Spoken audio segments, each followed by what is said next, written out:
If you followed the headlines this past weekend, you'd think that all of the nations gathered at the Shanghai Cooperation Organization, the SCO meeting in China, were there to gang up on Donald Trump. And at the same time, you were also treated to headlines and pictures of American labor mobilized against the president and the billionaires. But what the globalist elite don't want you to know is that Trump's challenge to the empire's rules are undoing decades of geopolitical and central bank control and creating the basis for entirely new alliances, both at home and abroad. Most people accept the British-defined rules of the game, that nations must choose sides in perpetual geopolitical conflicts, that workers must forever battle the billionaires, and that outsiders can never really change the system. And that's exactly how the empire wants you to think. But Trump is operating by completely different rules, rules that the British imperial controllers have feared since our Civil War. He's not playing their geopolitical or class warfare games. He's flipping the entire board. And this weekend, he even outlined his 11 life lessons, with lesson number 6 being the one that keeps outflanking the elites. Number 6, if you want to change the world, you have to have the courage to be an outsider. In other words, you have to take certain risks and do things a little bit differently. Otherwise, if that weren't the case, everybody would be successful. I'm Susan Kokinda. And we at Promethean Action get what Trump is doing because we've been outsiders in the same way for 50 years. We've studied how the British Empire has controlled American and global policy through manufactured conflicts and fake divisions. And we figured out how to outflank them by returning to the principles of the American Revolution. That's why becoming a member of Promethean Action and subscribing to our newsletter is the most important thing you can do today to win this fight. So today I'm going to talk about 3 things the media won't tell you. First, some behind-the-scenes insight into the SCO meeting and why it potentially terrifies London. Second, how Trump is realigning American workers outside the old left-right paradigm. And third, what is Trump's weakest flank? Congress. And that's where we need to focus our efforts to ensure that his outsider strategy succeeds. So let's start with the SCO summit. This group has grown from its origins 20 years ago to solve border disputes between Russia and China and a few neighboring countries, to be an annual gathering which includes most Asian nations. And this year's meeting coincided with celebrations marking the 80th anniversary of the end of World War II in the Pacific. But what's your takeaway if you rely on the mainstream media? That all these countries are lining up under China's leadership to challenge the United States. Now, if you're Steve Bannon, you're freaked out about that. If you're part of the internationalist or anti-war crowd, you're celebrating this great anti-imperialist gathering. But let's pull back the curtain. Look at the exchange which took place between Russia's President Putin and Slovakia's President Fico at the summit about economic cooperation with the United States. President Fico said to President Putin, "I can confirm that the Slovak Republic plans to build a new state-owned reactor with a capacity of 1,100 megawatts. We are currently in discussions with the American company Westinghouse. I would be very pleased to see Russian-American cooperation in this field, and it would be beneficial to engage with Westinghouse on such a project." And Putin responded, "We can consider the possibility of cooperating with Westinghouse the way you are suggesting. And also, by the way, we can cooperate with our U.S. partners at the Zaporizhzhia nuclear power plant as well. We have indirectly discussed these matters with them." Now, does that sound like countries ganging up on America? But the mainstream media still can't resist. Here's Newsweek.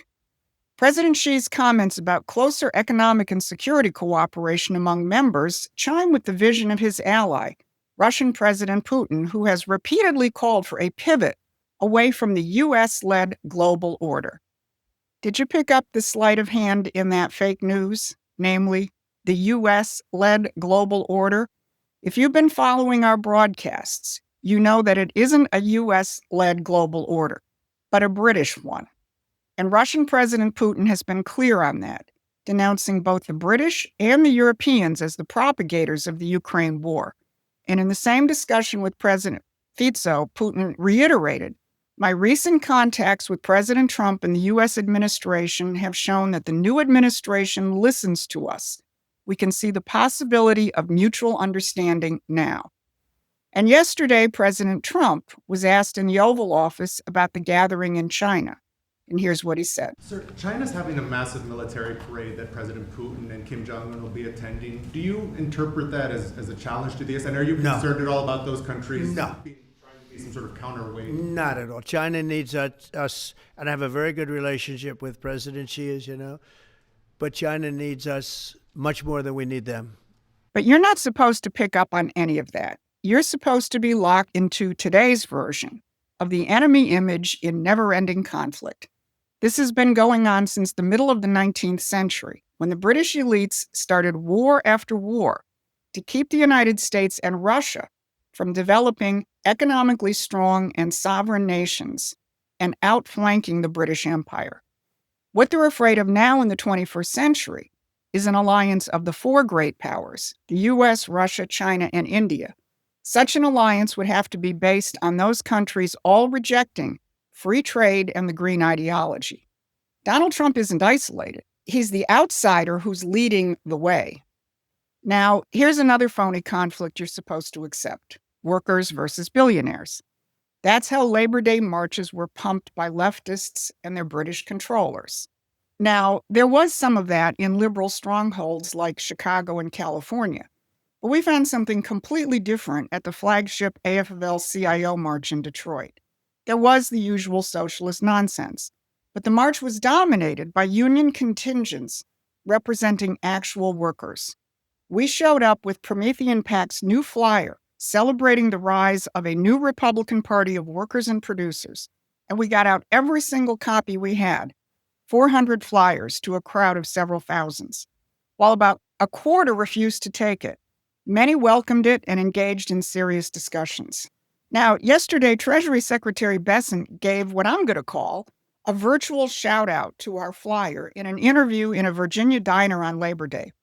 The interviewer presses Bessent on Trump's new economic ethos, which the interviewer calls quite different from what conservatives have been preaching for decades. Well, I don't think it's a new school of economic theory at all. And I also think it's part of this incredible coalition that the president brought together. Think about this.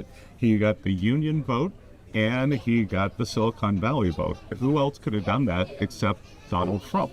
And it's a combination. It's working Americans, the four provisions I just named, and some of the old lines of Republican ideologues didn't like it, but they also like having a Republican president. Since 1980, stock market's done great. The high-end Americans have done great. Working Americans have not. And stock market can continue doing great. Wall Street can do great. And now it's Main Street's turn. So it's not either or, as many people say. It's Main Street and Wall Street. And now it's time for a Main Street catch-up. Listening to Scott Bessent, the ultimate financial insider, preach the message of blue-collar America is pretty wild. But this is what happens when you break the economic paradigms of British free trade liberalism. It's not about the poor versus the rich. It's not about workers versus industry. It's about producers versus parasites. And Trump is bringing together a powerful new alliance of workers and industry, just like his new alliance of sovereign nations. This is what the British have been trying to prevent for 150 years. And up until now, the people who tried to play outside the rules of the game got eliminated through assassinations, coups, political prosecutions, and dirty tricks. Now we have the ultimate outsider government shaking the global elites to their core. One of the most stunning examples of this is HHS Secretary Bobby Kennedy Jr. as he takes on Big Pharma. Donald Trump's post on the COVID vaccine gives RFK Jr. some backup, but the knives are going to be out for him in Congress this week, which gets to my final point. Trump's biggest problem, a problem that you have to help us solve. Congress is Trump's Achilles heel. We have a slim Republican margin that will shrink to just one seat when the Democrats fill two currently open seats. But even that margin is deceptive because the number of Republicans who truly understand Trump's vision is way too small. That came up yesterday in the Oval Office when Trump was asked about overriding the appellate court decision which struck down many of his tariffs. He was asked, why don't you just backstop it with a congressional vote? The backstop to that, President. You have a Republican-controlled Congress. You control the House. You control the Senate. Yeah, but we don't have 60 votes. We don't have 60 votes. I'd love to do that. Oh, if we had 60 senators, if we got the 60 votes, we would get them. But we need 60 votes, and we need, a certain number in the House. So whether it's tariffs or taking on the Federal Reserve or ending the perpetual wars, the president has a boatload of problems with members of his own party. And that's why the backside of Promethean PAC's flyer makes clear the difference between the new Republican Party of workers and producers and the old Republican Party of corporate donors and endless wars. If you want to be part of Promethean PAC's midterm offensive and you're an American citizen, go to the Promethean PAC website or use the link in the description to find out how to get this flyer. Now, we're also taking this directly to Congress in early October. Promethean Action organizers from around the country will be descending on Washington, D.C. from October 6th to 10th. We will be telling Republicans in Congress, drop your old Republican Party ideology. We need you supporting Donald Trump, not Wall Street and the warhawks. As Trump put it in his Labor Day executive order, the American worker is the beating heart of our economy, the foundation of our strength, and the living embodiment of the American dream. This is more than an economic policy. This is a rebirth of the American productive spirit, the spirit of doers and builders and creators. This is what the cultural assaults of the past decades have tried to wipe out. And the more we can awaken this identity in people, the more we will rescue them from despair, anger, and impotence. And that's what we saw when we went to that Detroit Labor Day rally. But we need to build a bigger army of outsiders to make this work.